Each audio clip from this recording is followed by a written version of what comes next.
C'est un résumé d'un certain nombre de travaux qui ont commencé depuis 2005 sur quelques aspects de cette espèce, spécialement la mélione de chaux.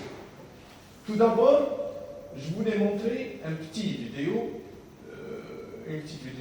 concernant la notion du désert ou du Sahara. Je voulais montrer cette petite vidéo que nous avons filmée au niveau d'une station d'élevage de gazelles à Brizina, le sud d'Al Bayed. C'est une station qui appartient à l'Agence nationale de la nature et qui s'en occupe de l'élevage de gazelles. On a deux espèces. Nous avons la gazelle des tosselles, appelée Rim, et la gazelle d'Orcas, appelée Swing, la Sing. Elle est de petite. Donc la petite vidéo là, je voulais montrer seulement que la notion du désert, c'est pas le vide. Le Sahara, c'est pas le vide. Il y a la végétation, il y a des animaux de très grande taille, nous avons ici des mammifères. Le grand troupeau là, c'est un troupeau de leptocèles, de Dorcas. Donc, ce sont des espèces qui occupent le Sahara. Il y a la végétation aux alentours. Nous avons les chaînes montagneuses de l'autre côté de la vidéo.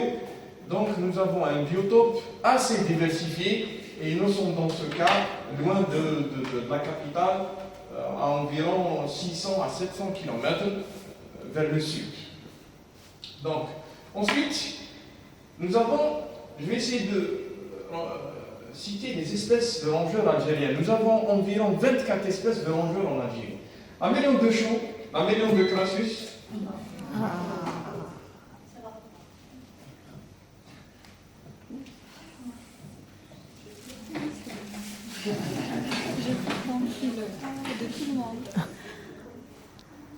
Mélione Crassus. Ce sont trois espèces qui le représentent. L'autre genre, c'est le genre Psamomis. Il est représenté par une seule espèce, la Psamomis obesus. Il y a une autre espèce qui se balade au niveau du désert, qui s'appelle Pachyuromus du Prasi. C'est une espèce à queue grasse. Elle est très spécifique. Les autres espèces qui sont plus confuses, ce sont les gerbulus.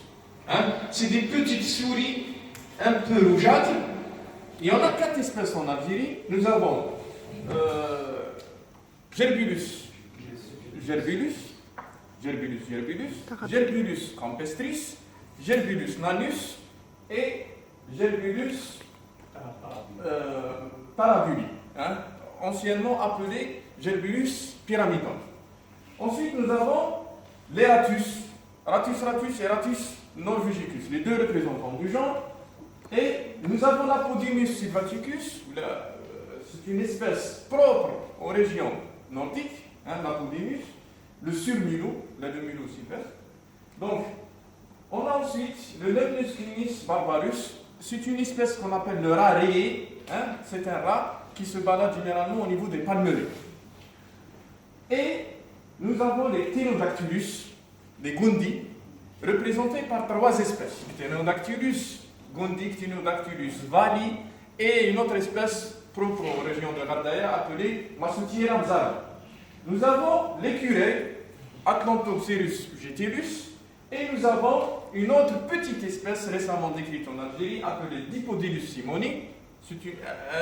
On peut la comparer avec les gerbulus. Et nous avons le porc-épic Hystrix cristata. Et n'oublions pas le daman des roches. La figure là montre une figure personnellement prise au niveau du regard, un biotope rocailleux. Là, on a trouvé le Gundi. C'est à Tamrast. Gundi, espèce rocailleuse qui vit dans des rochers. Et donc, c'est le Gundi. C'est une espèce végétalienne. À titre d'exemple, j'ai pris les extrêmes, pour aller un peu loin au Sahara, et le daman des roches, qui sont susceptibles de transmettre un certain nombre de leishmanioses canines. Donc, j'ai essayé de vous donner une petite idée sur ce type de rongeurs. Donc, on a 2 types de groupes les deux groupes de rongeurs au niveau de l'Algérie. Les rongeurs cosmopolites ou anthropophiles, qui sont le rat noir et le rat de Norvège, ou le surmulot, Ratus norvegicus. Le rat noir, c'est un rat effilé, de taille un petit peu mince, par rapport au rat de Norvège, le surmulot, qui est un peu costaud par rapport à lui. Donc si on compare les deux, le rat noir, il a un museau pointu, le surmulot, il a un museau rond et il est assez costaud par rapport à lui. Le rat de Norvège, généralement, c'est un rat qui se balade au niveau des forêts. Il peut grimper même au niveau des arbres. Et l'autre rat, c'est un rat des égouts. Et nous avons, d'autre part, la souris domestique, Mus musculus, et sa jumelle, Mus spretus. Nous avons deux autres souris. L'autre groupe, c'est les rongeurs champêtres, qui vivent généralement au niveau des champs agricoles, des pâturages, etc. Nous avons dans ce cas le rat rayé, le Musculus barbarus, et le rat champêtre, qui est Meriones chewi, avec son groupe, Libicus, Meriones crassus. Nous avons aussi le rat des sables, Chamomis obulus, et la gerbille champêtre, Gerbillus campestris. Ces rongeurs-là peuvent causer beaucoup de dégâts à l'agriculture. Parfois, le dégât arrive jusqu'à 90 à 100%, surtout au niveau des champs céréaliers. Parce que qu'est-ce que fait le rongeur? Il mange, il prend en stock au niveau des terrils. Donc, il fait 2 dégâts à la fois. Et parfois, quand on fait la lutte, le rat meurt, il prend c'est des anticoagulants, il les mange, et ensuite il peut mourir même à l'extérieur du terril. Quand il meurt, il sera consommé par le bétail, soit des ovins, soit des bovins, et il cause une intoxication pour eux, et qui va causer la mortalité du bétail. Donc c'est un grand problème au niveau du ministère de l'Agriculture concernant le rat des champs, Meriones. Autre problème, c'est que au niveau des régions stépiques, là où ces espèces se baladent, la nourriture est présente, toujours. Et ils ont introduit des programmes d'investissement agricole. Donc ils ont fait de l'agriculture à l'intérieur de la steppe. Ce qui veut dire que les rongeurs passent de la nature, c'est-à-dire des régions naturelles, des steppes, de leur biotope, passent vers la ferme et s'attaquent soit aux jeunes arbres, soit à la culture verte, etc. Donc il faut beaucoup de dégâts. Et quand on lutte, ils retournent vers donc la gestion est une gestion impossible au niveau de la steppe. Parce qu'ils ont toujours des refuges. Je vais essayer de vous montrer la répartition des espèces. Nous avons en haut la Meriones chewi grandis. On va en parler de ce sujet après. La Mérione de chou est l'espèce la plus nordique des trois. Elle se balade dans les régions les plus nordiques du nord de l'Afrique. Elle va de l'Égypte jusqu'à l'extrême du Sahara oriental. La deuxième espèce qui vient ensuite, c'est la Meriones libicus. La libicus est une espèce intermédiaire entre la Mérione de chou au nord et la Mérione de Crassus au sud.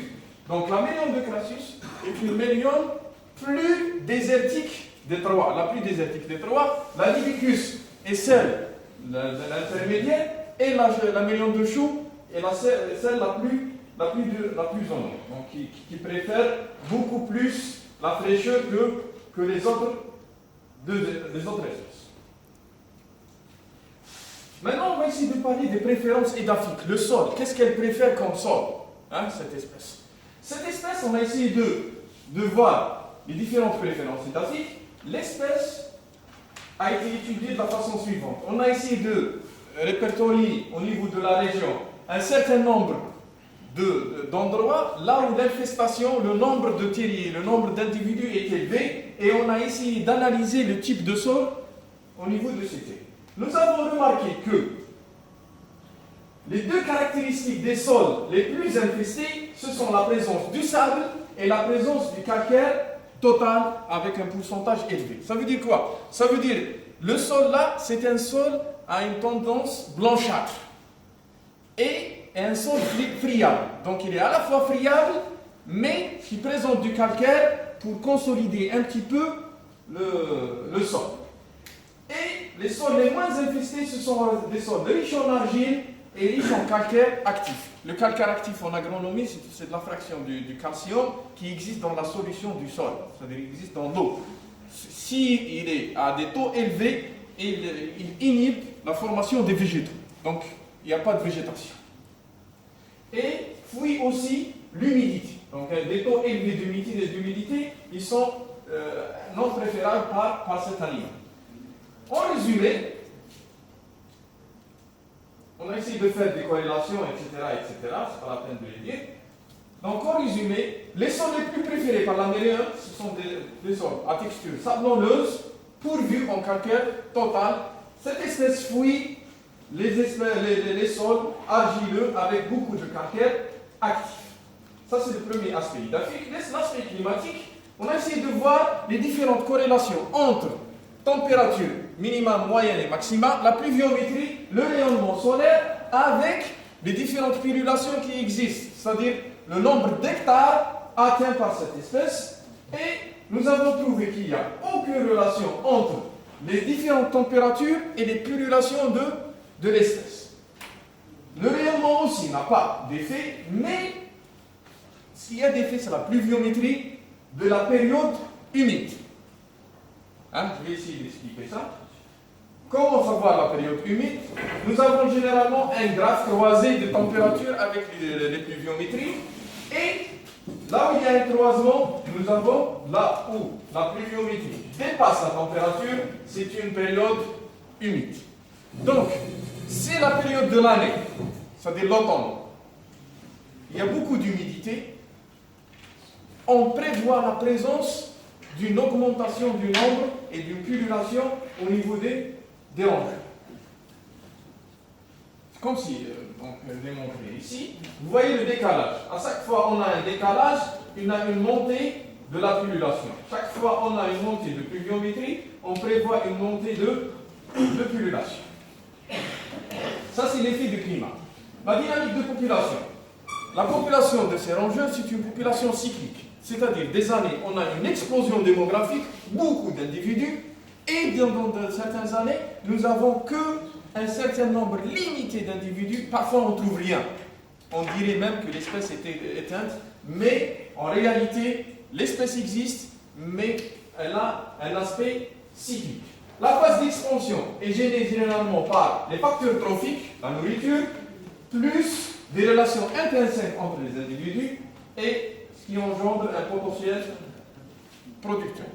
La phase de déclin est généralement gérée par la mortalité, la prédation et les parasites, etc., et les maladies. Donc, la périodicité là et la pullulation restent toujours une question énigmatique dans la biologie de ces populations. C'est le même phénomène répertorié chez les acrididés, chez les sauterelles. Des années, on a des invasions des acridiens et parfois on est libre et calme pendant 10-12 ans. Donc, ce qui déclenche la pullulation, ce qui l'arrête, ça, c'est des questions encore énigmatiques qui n'ont pas eu de réponse. Je vais essayer maintenant de vous montrer une étude qu'on a faite les années 2007 dans la région d'El Bayet. La région d'El Bayet, là où je vous ai montré la vidéo des gazelles, donc on est au sud-ouest de l'Algérie. Dans ce cas, la région d'El Bayet est une région qui fait à peu près 800 km de longueur et 200 km de largeur. Nous avons dans ce cas 4 biotopes différents. Nous avons les steppes en haut, nous avons des steppes. Ensuite, nous avons des chaînes montagneuses, c'est plates avec la présence de quelques cailloux.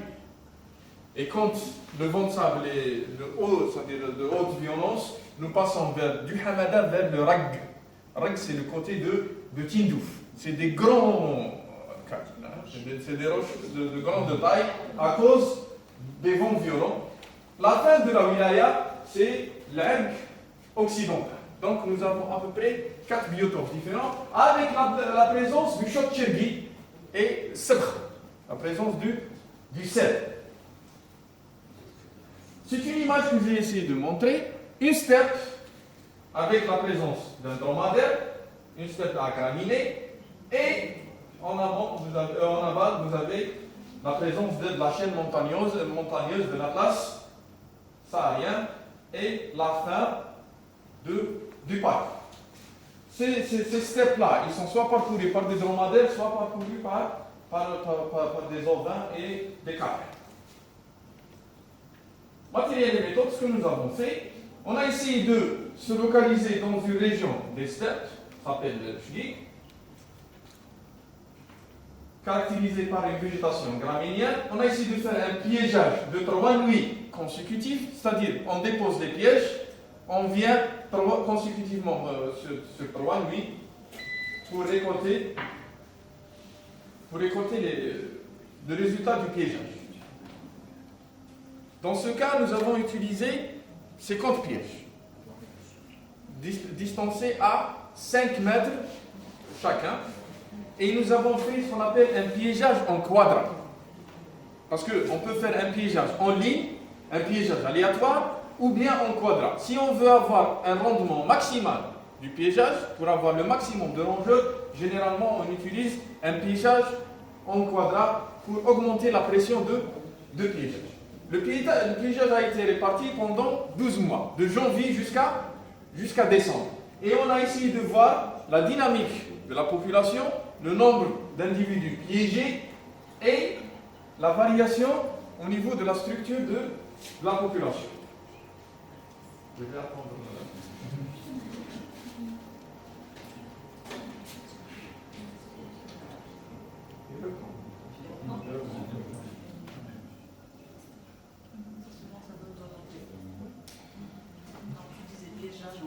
Ouais.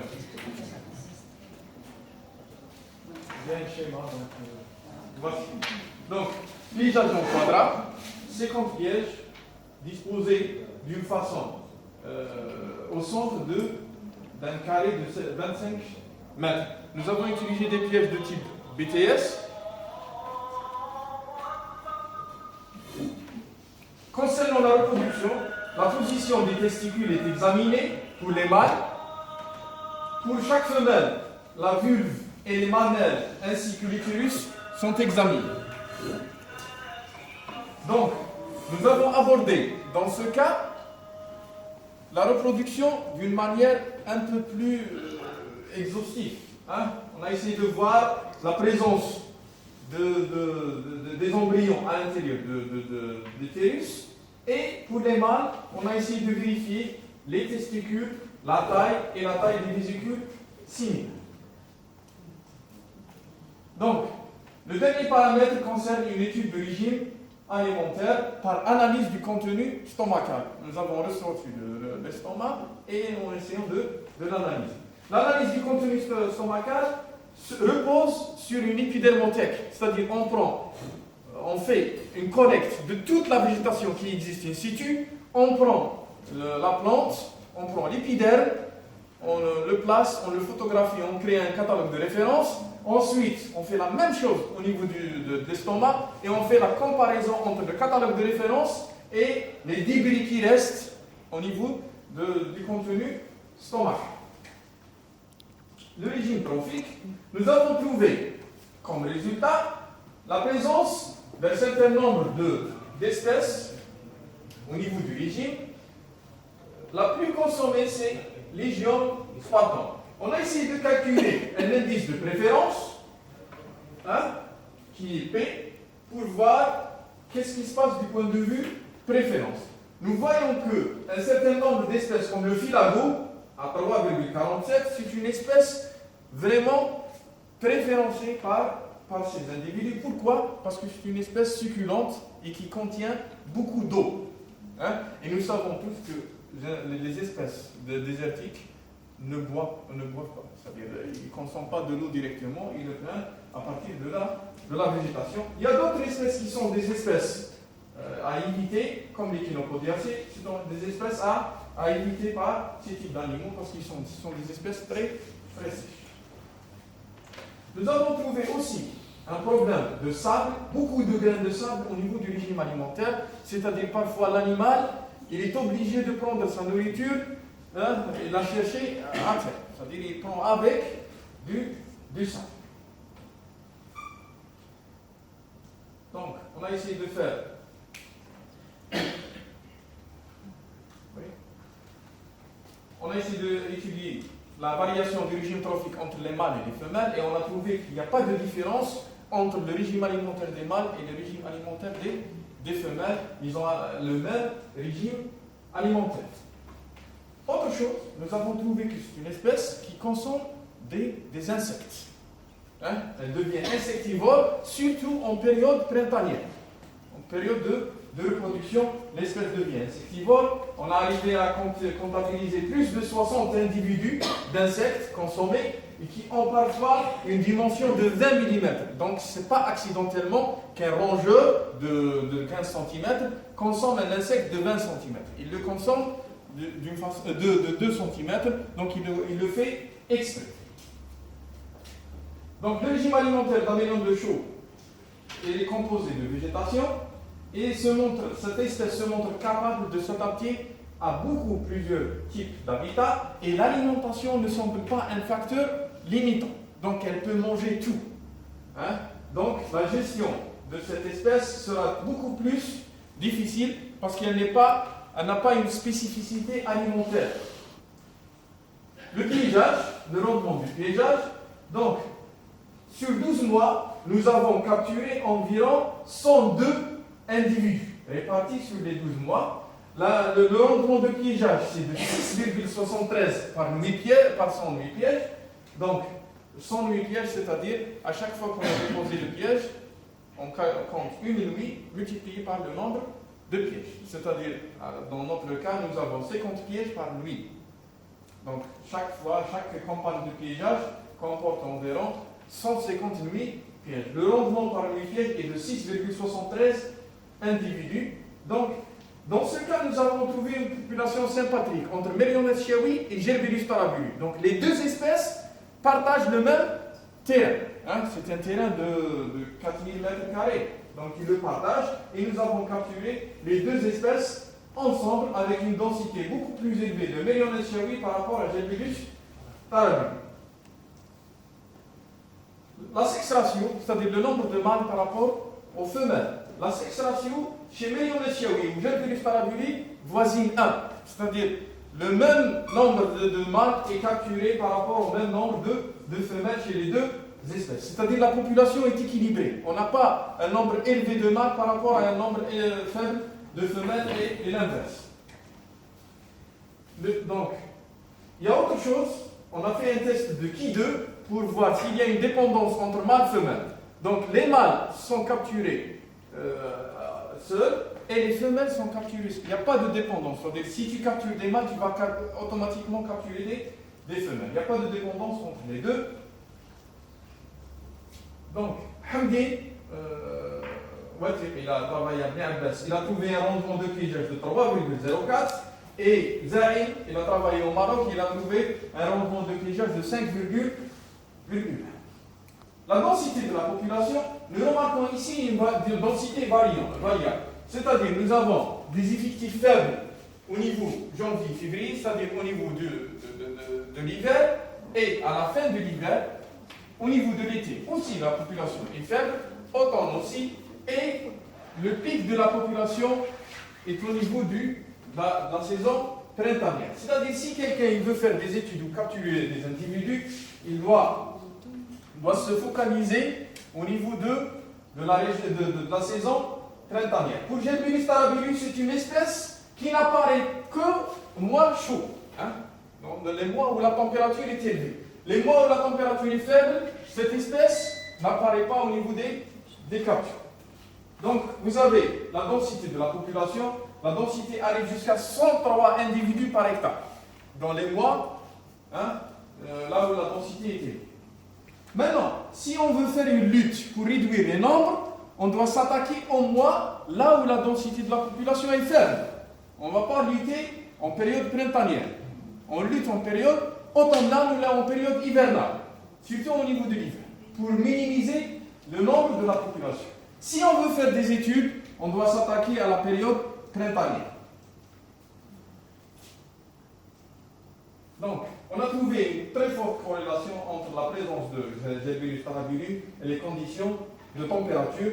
C'est une espèce qui indique la présence de désertification ou le commencement de désertification au niveau de ces régions. La reproduction,